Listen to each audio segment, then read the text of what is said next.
Hey, this is Blair from God Declares Apparel, and we're back with 3 movies with Christian themes. So we've got The Blind Side.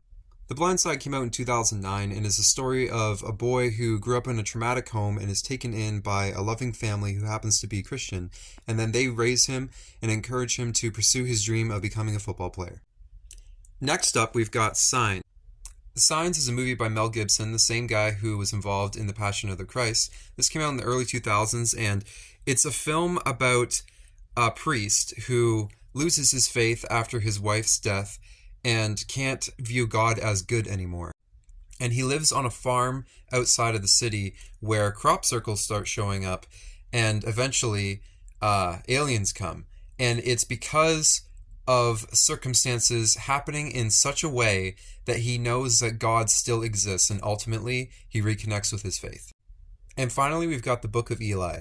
Now, some will say this is controversial, but this film's message is explicitly Christian.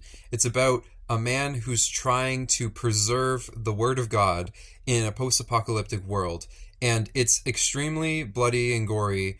And there's scenes, like, there's no explicit nudity or anything, of course, but it does deal with themes of rape and such, so it's a pretty intense film.